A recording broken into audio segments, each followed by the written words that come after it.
ሰላም ጤና ይስጥልን የሀሳብ ገበታ ቤተሰቦች እንዲሁም አድማጭ ተመልካቾቻችን እንደምን አደራችሁ፣ እንደምን ዋላችሁ፣ እንደምን አመሻችሁ። ይህ ልዩ ዝግጅታችን ነው። በዚህ በአይነቱ ልዩ በሆነው ዝግጅት ስለ ምርጫ ሂደቱ የምርጫ ቀንና ተጠባቂ ውጤት ከአቶ ጀዋር መሐመድ ጋር እንነጋገራለን። እንደ አንድ ፖለቲከኛም፣ እንደ አንድ ዜጋም፣ እንደ አንድ የፖለቲካል ሳይንስ ባለሙያም፣ እንደ አንድ የፖለቲካ ፓርቲ አመራርም እንነጋገርበታለን፣ እንወያይበታለን። እንዲሁም የሀሳብ ገበታ ቤተሰቦችም አድማጭ ተመልካቾችም በርካታ መረጃዎችን ሲልኩልን ነበረ። እኛም በመረጃ የተወሰኑትን ወደ እናንተ የምናቀርብ ይሆናል። በተለያየው ኢትዮጵያ ክፍል የምርጫ ሂደቱ ምን ይመስላል የሚለውንም እናያለን። እኛ የመጀመሪያውን ክፍል ከተነጋገርንበት በኋላ በቀጥታ ለተወሰነ ሰው ቀድማችሁ ለምትደውሉት በሁለት ዙር እንድትሳተፉ የቀጥታ የስልክ ውይይት ወይንም እድል እንሰጣችኋለን። ለዛም ተዘጋጁ። ይሄንን ካልኩኝ በኋላ እንግዳዬን አቶ ጀዋር መሐመድን እንኳን ደህና መጣ ማለት ፈልጋለሁ። በድጋሚ ስለተገናኘን ደስ ብሎኛል። ጀዋር እንኳን ለምርጫው አደረሰ። እሺ እንኳን ለምርጫው ኢድ አብሮ አደረሰን ወይም ድግስ እንኳን አብሮ አደረሰን። ስለዚህ ጉዳይ በደንብ ነው የምንነጋገረው። እኔ ጋም በርካታ መረጃዎች ናቸው። አክቹዋሊ ኦቨርዌልም በሚያደርግ ደረጃ ነው እየመጣ ያለው። ያንተንም እጠብቃለሁ እንግዲህ በዛው በብዙ እጥፍ እንደሚሆን የተወሰነውን እንነጋገርበታለን። በመጀመሪያው ግን የዚህ የምርጫ ሂደቱንም ድግሱንም እንደ አንድ የፖለቲካ ተሳታፊም ንቁ ዜጋም እንዲሁም ደግሞ የፖለቲካ ሳይንስ እንዳጠና ሰው በተለይ ደግሞ ከዓለም አቀፍ ማህበረሰብ ስታንዳርድ አንጻር እና የራስንም ትዝብት ምክንያቱም ስትከታተል ስለነበረ ባለፈው 2-3 ዓመታት ስለ ምርጫም ስታወራ ስለነበረ የአንተ የነበርክበት ፓርቲ ግምገማ አድርጎ ከምርጫ ስለወጣ ይሄ ምርጫ ምንም የሚጠቅም ነገር የለም ብሎ ቀድሞ ከወሰነ ፓርቲ ውስጥ አንዱ የእናንተ ፓርቲ አንተ የምትመራው ያለበት ስለሆነ እንዴት ትገመግመዋለህ? በሱ ብንጀምር የተሻለ ይሆናል። እንግዲህ ምርጫ በሁለት ከፍለን ልናይ እንችላለን። አንዱ ኦልሬዲ ስታብሊሽ በሆነ ሲስተም ውስጥ ነፃ ፍትሃዊነት ያለው ተፎካካሪነት ያለው ፍሪ ፌር እና ኮምፒቲቲቭ ኢሌክሽን የሚደረግበት በተለይ ሀገር ወደ ዲሞክራሲ ከገባች በኋላ የሚደረግ አንድ ምርጫ አለ። እሱ የምናይበት መስፈርት አለ። ሁለተኛው መስፈርት በምርጫ ለይስሙላ ለሲምቦሊክ ቫሊዩ የሚደረግበት ኤሌክቶራል አውቶሪቴሪያን ሲስተም የምንላቸው ምርጫ የሚያካሂዱ አምባገነናዊ ስርዓቶች የሚያደርጉበት አለ። በዲሞክራሲያዊ ምርጫ አንገመግመውም። ይሄንን ፌርም አይሆንም። ስታብሊሽ የሆነ ዲሞክራሲ በምንገመግምበት ለምሳሌ የኬንያ ምርጫ በምንገመግምበት ልንገመግመው አንችልም። የደቡብ አፍሪካን ምርጫ በምንገመግምበት፣ የቦትስዋናን ምርጫ በምንገመግምበት ልንገመግመው አንችልም። ወደ ዲሞክራሲ አልተሸጋገርንም። ፌር አይሆንም። እንደዛ ካየ ነው መገምገም የምንችለው። አምባገነናዊ የሆኑ ግን ምርጫን እያካሄዱ ባሉ ስርዓቶች ጋር ነው አያይዘን ልንገመግም የምንችለው። ለምሳሌ ዚምባብዌ አንዷ ነች። ግብፅ ልትወስድ ትችላለህ። ሌሎች አውቶሪቴሪያን የሆኑ ምርጫ የሚያካሂዱ አገሮች አሉ። ከነሱ ጋር አያይዘን ማየት አለብን። ኢትዮጵያን ከዚምባብዌ ጋር ካነጻጸርናት ከሌሎች ተመሳሳይ አምባገነናዊ በምርጫ ስልጣን ተቃዋሚ የማይቀበልበት ግን አክቲቭሊ የሚሳተፍበት ማለት ነው። አራት ወሳኝ ነገሮች ቤዚክ ቴክኒካል የሆነ ማለት ነው። የፌርነስ የፉክክርነት ጀስት የመሆኑ ሳይሆን ምርጫ ቴክኒካሊ መካሄዱ ላይ አራት ወሳኝ ነገሮች ቤዚክ ነገሮች መኖር አለባቸው። ተፎካካሪ ፓርቲና ሰዎች መመዝገብ መቻል አለባቸው።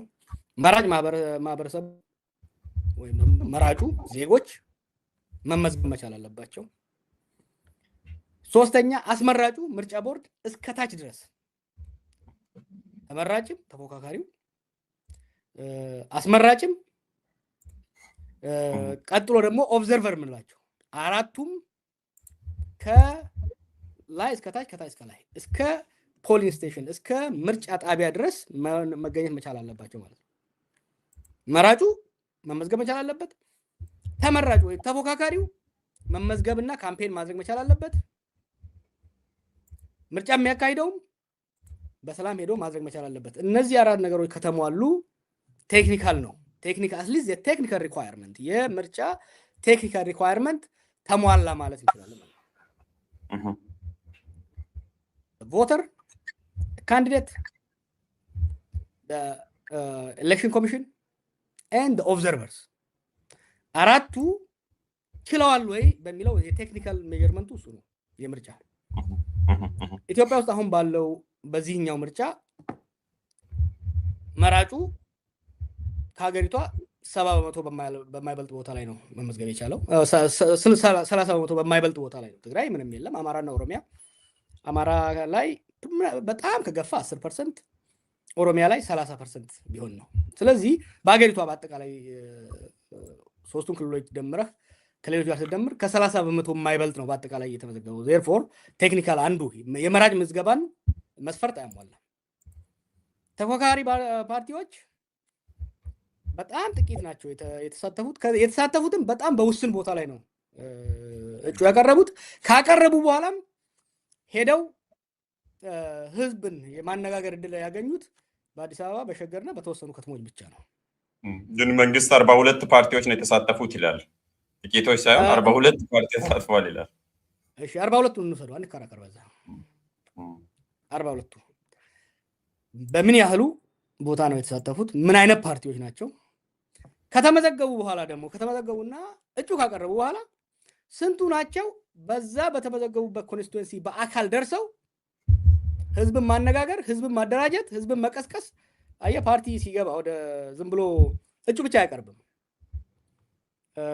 ምንድነው የሚባለው ኦብዘርቨር ማዘጋጀት አለበት ታዛቢ ማዘጋጀት መቻል አለበት ህዝብን ቀስቅሶ ምረጡኝ ማለት መቻል አለበት ህዝብን የሚያወጣለት ሌሎች ሰዎች ሊኖሩ ኮሮጆ እንዳይሰረቅ የሚከላከልለት ሊኖር ይገባል በስንቱ የሀገራችን የምርጫ ወረዳዎች ላይ ነው እነዚህ ፓርቲዎች በጣም ብዙ አቀርቡ ይባሉ ተቃዋሚዎች ራሱ በስንት ቦታ ነው የደረሱት ብለህ ስታየው በጣም ጥቂት ነው ማለት ነው ከዛው ጋር ምናልባት እንደውም ዳታ አለን ላሳይም ይችላል በዛው እንደውም በዚሁ እግረ መንገዱንና ዳታ ስንጠቀም በነገራችን ላይ ኦፊሻል ዳታ ነው የምንጠቀመው የራሱ ወይም የምርጫ ቦርድ ወይም ደግሞ የኢትዮጵያ ስታቲስቲካል ኤጀንሲ ነው እሱን ከግንዛቤ ያስገቡ ትላንትና ምርጫ ቦርድ ባወጣው መሰረት እስካሁን ድረስ 39729 ታዛቢዎች ናቸው ያሉት ከነኚህ ውስጥ ተቃዋሚ ፓርቲዎች ተፎካካሪ ፓርቲዎች እና ኢንዲፔንደንት ወይንም ደግሞ ገለልተኛ ራሳቸውን ችለው በግል የሚወዳደሩት ያቀረቡት 1978 ታዛቢዎችን ወይም ኦብዘርቨር ነው ይሄ ወደ መቶኛ ስንቀይረው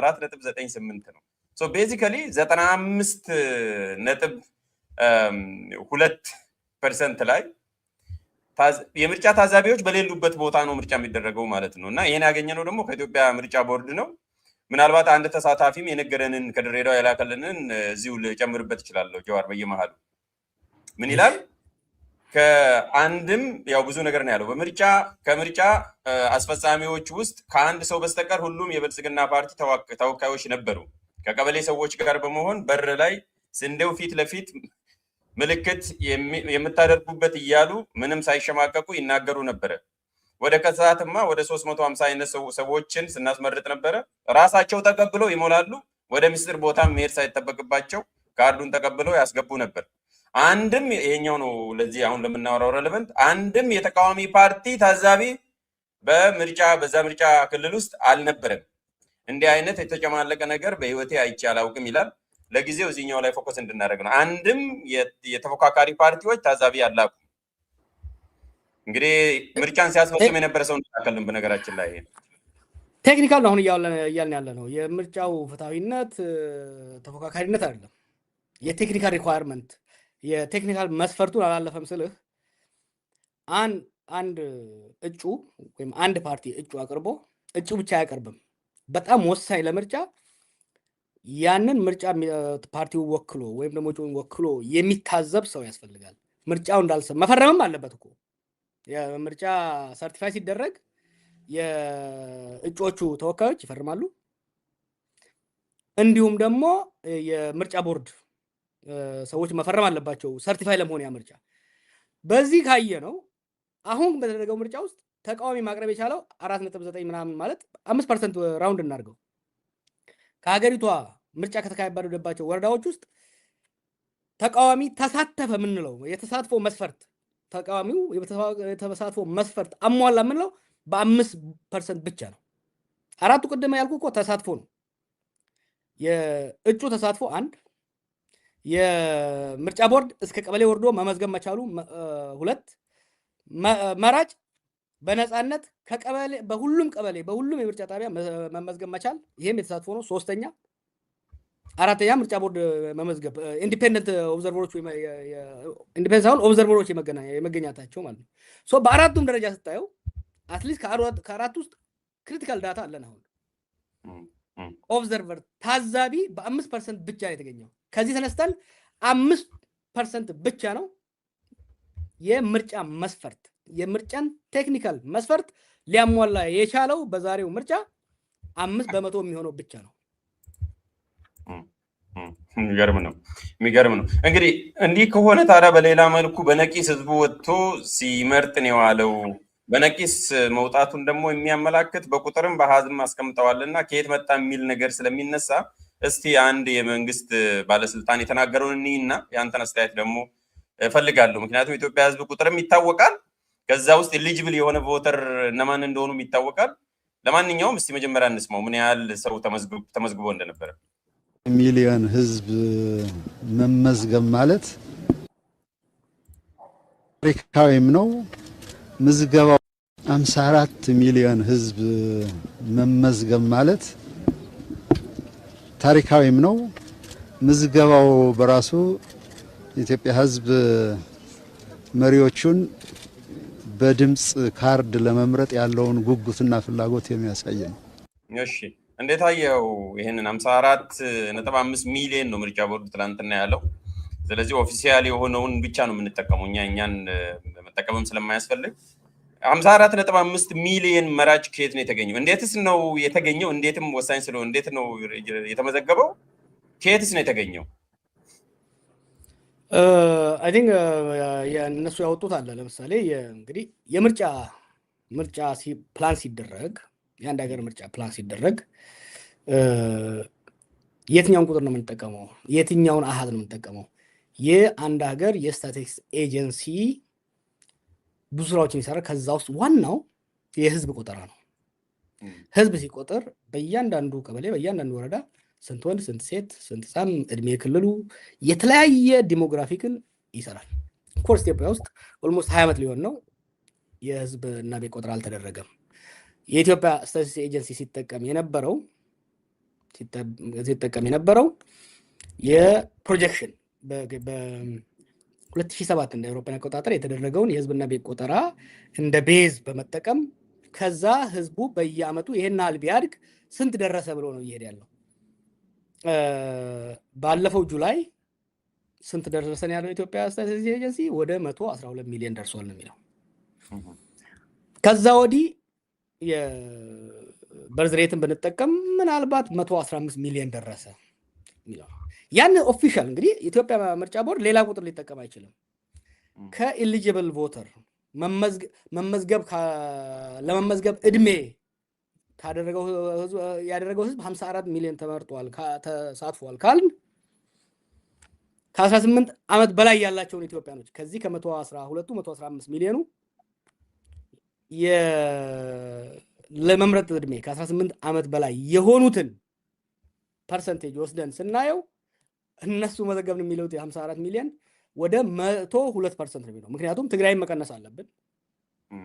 አማራና ኦሮሚያን እነኚህ ግጭት ያለበት በሙሉ ትግራይ ብቻ ቀነሰ ምርጫ ስለሌለበት ምርጫ ቦርድ ያመናቸውን 8 ምርጫ የማይካሄድባቸው ወረዳዎች ሁሉ ትተን ትግራይን ብቻ ቀንሰን የተቀረውን ኢትዮጵያ አንድ ላይ ይዘን ፐርሰንቴጁን ስናወጣው ምርጫ ቦርድ መዘገብኩ የሚለው